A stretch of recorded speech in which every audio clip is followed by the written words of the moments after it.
My name is Wendo Mlahagwa Olema. I work in this faculty of interdisciplinary studies here at Mbarara University of Science and Technology. I've been in this faculty from 2004, and I belong to the Department of Human Relations and Human Development and Relation Sciences in the Faculty of Interdisciplinary Studies.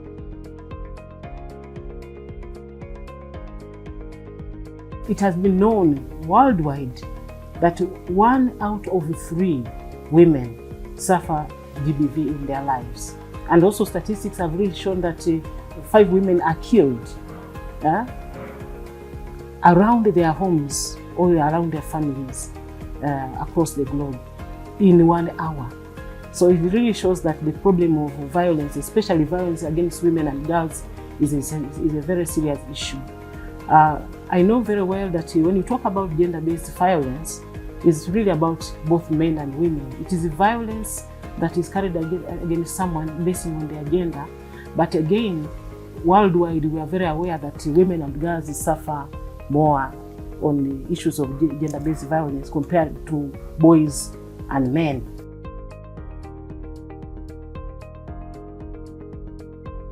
So when you talk about 16 days of activism, they are very important because it kind of raises awareness among population about the things that women go through, the things that girls go through. But of course, we are not saying that we neglect the issues of boys and men. Of course, boys and men also go through challenges, but you know, a lot of emphasis is put more on the women and girls because they are the ones who suffer a lot in as far as GBV is concerned. When you look at the campus, for example, campus environment like here at Mbarara University, or any other universities, those issues are arising and they are very common. Girls and boys, or let me say ladies and gentlemen, they go through that such. But even the staff, you know, it has been known that it is women that are harassed maybe sexually. But also there are some circumstances when you find that even staff which are female also are harassed.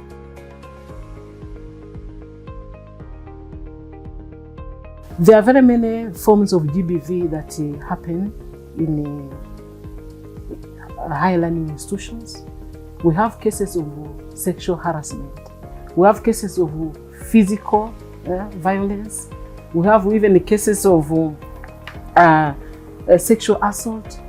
You know, when you talk about sexual harassment, I don't know how people understand it, but the way I understand it is when someone receives sexual advances, bad touches, you know, those are ways of harassment. But also, we find that there are some cases where we find that people even are assaulted sexually.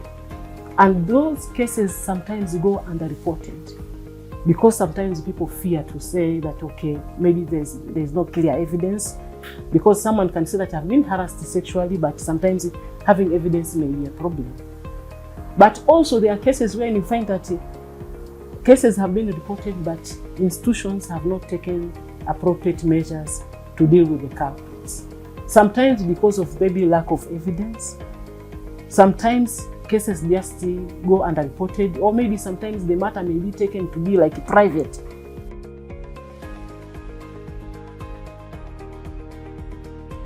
We don't have to wait for someone to be raped or someone to be harassed sexually and then we take action.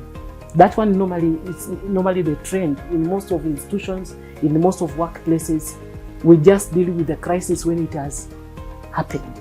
But if there could be a proactive way of doing it to prevent such, that would be most likely the best way to do it, instead of just reacting to a situation that has already happened.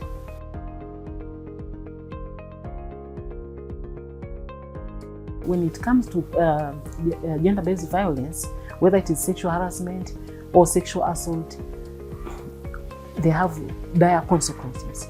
Not only from the health perspective, but also from the psychological perspective in terms of concentration and class. Imagine someone who has been raped and is still living within the same community.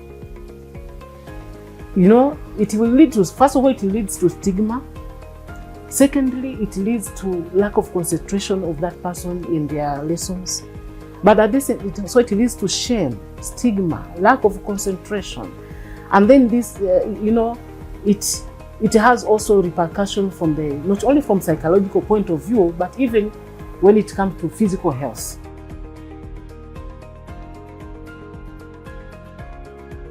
Of course, the policy environment is one of the things that we are considering as very important. The policy environment.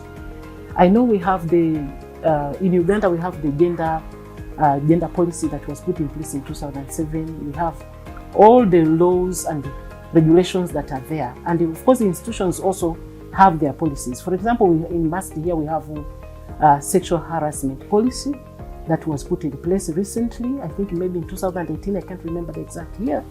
But you know, this policy has to be put in practice. And victims of gender-based violence are also supposed to be handled in an appropriate manner. I really thank Mbarara University for participating in these 16 days of activism and for putting an environment in which these things have taken place, and to offer an environment in which the students and the staff get to know more about consequences of gender-based violence and how to tackle it.